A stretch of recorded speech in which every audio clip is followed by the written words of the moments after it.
My doctor said that there was a small area on my pelvic bone that needed to be biopsied, but it would be very rare if it was cancer. I'd already had breast cancer. Then one day I called my doctor about a pain in my leg.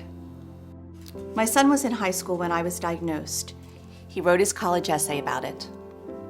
Did you know that in developed countries, at least 30% of women with early-stage breast cancer will eventually develop metastatic breast cancer, as I did? At 59, in quite good general health, I went into the hospital for surgery to correct what we thought was a bladder problem. My freshman year, an earthquake shook my family. My mom's diagnosis of stage 4 breast cancer shook the foundation of everything I had known. My house looked the same, but nothing in my life felt the same.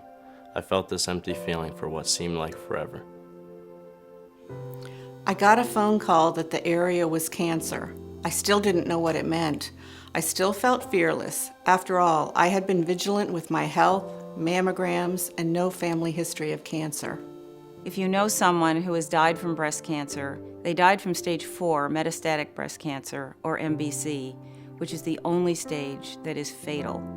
There has been no reduction in the number of annual deaths from breast cancer in over 2 decades.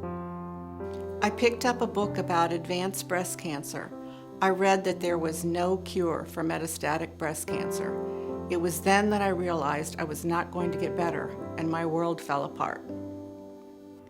They explained that in spite of 20 years of negative mammograms and diligent self-examination, I had malignant breast cancer cells that had already metastasized to my stomach, my colon, and my bladder.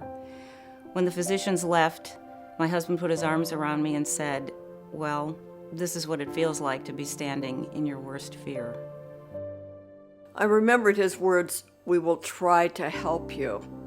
I appreciated the help, but also that word try suggested there might be some limits to the help they could provide.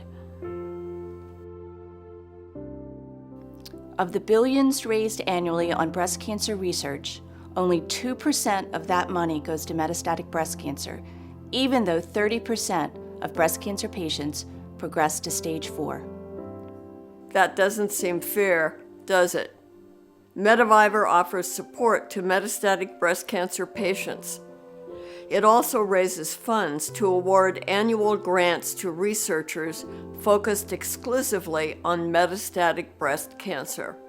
Since 30% of patients will metastasize, we believe 30% of research dollars should go to metastatic breast cancer.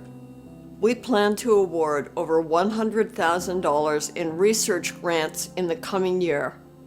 100% of that goes to metastatic breast cancer research. We lose 41,000 men and women each year to MBC. By making a pledge to support Metavivor, you are directly increasing the research and support of those facing the challenges of stage 4 breast cancer. There are so many of us standing in our worst fear. One day we didn't have it, And the next day, we did. We are so much more than pink. And we need you now. Visit us on the web at metavivor.org.